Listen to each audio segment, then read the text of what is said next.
Assalamualaikum warahmatullahi wabarakatuh, Sobat BAF, ketemu lagi di channel Bayu Arifianto. Kali ini kita akan membahas tentang 7 fakta research gap pada artikel penelitian.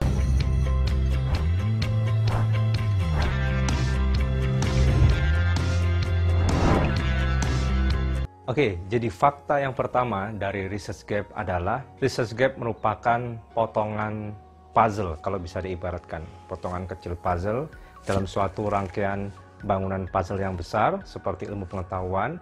Jadi ini melengkapi ilmu pengetahuan yang sudah ada, penelitian-penelitian terdahulu yang sudah ada, yang ini bisa memberikan kontribusi untuk membangun bangunan ilmu pengetahuan yang lebih lengkap. Jadi itu fakta yang pertama. Fakta yang kedua dari research gap atau kesenjangan penelitian adalah ini biasanya didapatkan dengan membaca penelitian-penelitian terdahulu. Semakin banyak kita membaca, semakin banyak kita mereview, semakin banyak kita melihat penelitian-penelitian sebelumnya maupun teori dari buku-buku, jurnal, dan juga mungkin report, kita akan semakin paham tentang bidang tersebut, tentang masalah tersebut, kemudian bisa melihat di mana celah yang belum banyak diteliti saat ini atau belum banyak diteliti dari penelitian-penelitian sebelumnya, yang itu menjadi research gap. Jadi itu fakta yang kedua.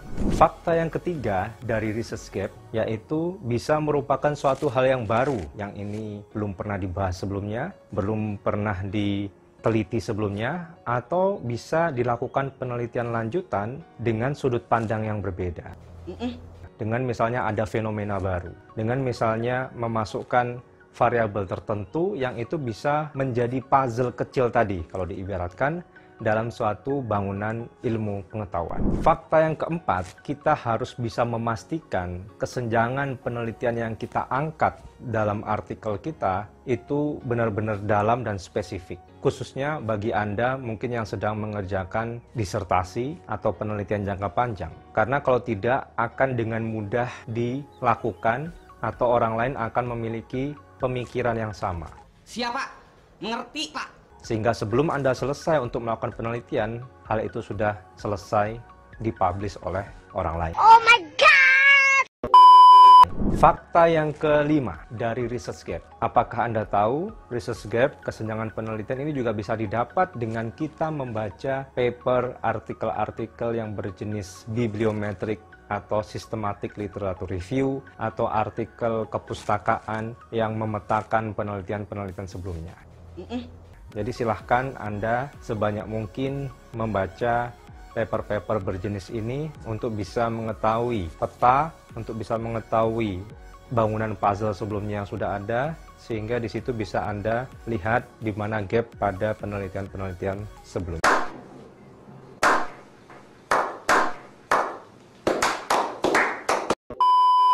Fakta yang keenam, di mana sih sebenarnya sebaiknya kita meletakkan research gap? Biasanya ada di bagian akhir pendahuluan ya. Setelah Anda menjabarkan secara umum tujuan dari penelitian, kemudian konsepnya, kemudian pengantarnya. Nah, Anda sampaikan di situ bahwa apa yang ingin Anda teliti, di mana gapnya, motivasinya, dan novelty. Itu di bagian akhir pendahuluan Anda letakkan research gap di situ. Jadi fakta yang keenam letaknya ada pada bagian akhir pendahuluan dan bisa juga pada awal-awal abstrak yang menunjukkan di situ motivasi, novelty, dan research gap.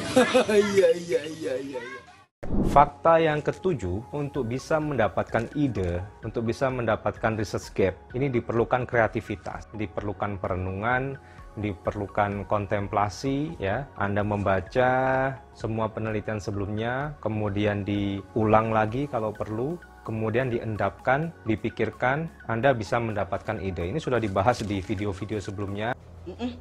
Bagaimana kita mendapatkan ide, bagaimana kita bisa berpikir kreatif, khususnya dalam memilih atau menentukan tema topik penelitian yang akan kita lakukan. Nah, ini salah satunya yaitu dengan perenungan, dengan kontemplasi untuk dapat kita menemukan gap pada penelitian yang baik. Oke, jadi itu tadi 7 fakta tentang research gap dalam penelitian, khususnya dalam penulisan artikel. Research gap ini merupakan hal penting yang harus kita rumuskan di awal. Setelah yang kemarin saya sampaikan bahwa yang pertama kita lakukan adalah menyusun literatur review, Nah, dari situ kita mendapatkan ide. Dari situ kita menemukan gap dalam atau dari penelitian-penelitian sebelumnya. Nah, research gap ini juga dilihat oleh editor dan reviewer karena ini akan mengacu ke novelty dari artikel kita. Jadi tadi 7 faktanya. Yang pertama, research gap adalah suatu puzzle kecil yang bisa menjadi sumbangsih kita pada ilmu pengetahuan. Kemudian yang fakta kedua didapat dari riset-riset terdahulu. Kemudian yang ketiga, fakta yang ketiga, research gap tidak selalu hal yang baru, namun bisa merupakan suatu pendekatan baru, sudut pandang lain, maupun juga penambahan variabel-variabel atau fenomena yang sedang happening sekarang. Kemudian yang keempat, pastikan gap yang Anda coba lengkapi itu dalam dan spesifik, sehingga tidak mudah untuk ditiru, atau misalnya tidak mudah untuk orang lain mendapatkan pemikiran yang sama. Kemudian yang kelima, fakta yang kelima, research gap ini bisa kita temukan pada artikel-artikel berjenis bibliometrik dan systematic literature review, sehingga kita bisa melihat peta secara besar. Kemudian yang keenam, letaknya umumnya pada bagian akhir pendahuluan dan juga pada awal bagian abstrak. Ini penempatan untuk kita highlight research gap, novelty, dan juga motivasi dari penelitian kita. Kemudian yang ketujuh, fakta yang ketujuh yang penting juga adalah dari membaca literatur. Research gap ini bisa ditemukan dengan adanya perenungan, kontemplasi, jangan tergesa-gesa terburu-buru. Anda harus memastikan Anda mengcover semua literatur yang ada pada bidang penelitian Anda, sehingga Anda bisa paham sampai mana perkembangannya, sampai mana riset-riset mutakhir tentang bidang Anda, baru Anda come up dengan gap yang coba Anda lengkapi. Baik, itu tadi 7 fakta tentang research gap dalam penelitian. Mudah-mudahan bisa membantu Anda dalam mencari, menggali gap dari penelitian-penelitian sebelumnya.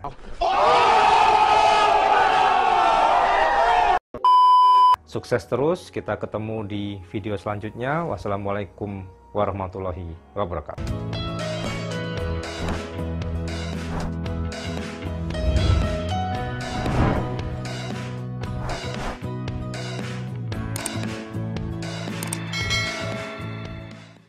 Sebagai staf pengajar ataupun kalau kita peneliti, ya, kita dituntut untuk mempunyai kapasitas, ya, dan kualifikasi akademik. Dan ini dilakukan dengan kita studi lanjut, baik itu S2 dan S3. Nah, apa saja hal-hal yang harus dipersiapkan saat kita ingin melanjutkan studi, terutama untuk studi di S3 atau program doktoral? Ikutin dalam video berikut ini. Nah, sebagaimana kita ketahui, sebelum kita menulis atau sebelum kita membuat suatu penelitian, kita perlu tahu dulu sejauh mana riset-riset yang telah dilakukan pada suatu area atau bidang penelitian tertentu, terutama yang kita geluti.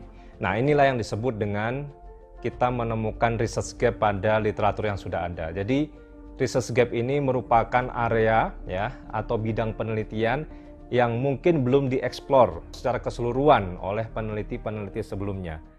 Jadi baru aktif mengenal apa itu bisnis, seperti itu baru ketika masuk di S2 UNER ini, dalam kegiatan-kegiatan di inkubator bisnis UNER. Nah, dari situ saya merasa bersyukur, ya, maksudnya ketemu dengan inkubator ini membuat saya lebih tahu bagaimana caranya berbisnis dan menghasilkan uang sendiri. Jadi sebetulnya saya ini udah mulai dari tahun 2018 untuk buka usaha ini. Tapi sebelum itu saya juga sempat buka usaha juga dari tahun 2012. Itu buka usaha kuliner, onigiri. Terus tahun 2015 saya juga buka usaha es krim dalam batok kelapa, namanya Krimal Ice Cream.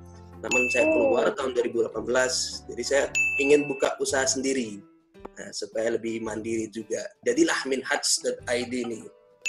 Ini menunjukkan bahwa device tersebut memang lolos uji ketahanan dan material dari device tersebut robust, ya. Nah, itu beberapa ilustrasi. Seperti apa sih robustness pada penelitian? Nah, pada penelitian kita menggunakan atau kita memformulasikan model, misalkan, ya. Model kita yang kita gunakan itu kemudian kita mendapatkan hasil. Untuk kemudian kita melihat apakah hasil itu, ya, valid, apakah hasil itu robust, maka kita bisa memberikan variabel kontrol misalnya, atau kita bisa menempatkan pada kondisi tertentu. Artikel yang akan kita bahas kali ini ialah salah satu artikel yang baru publish dari kami.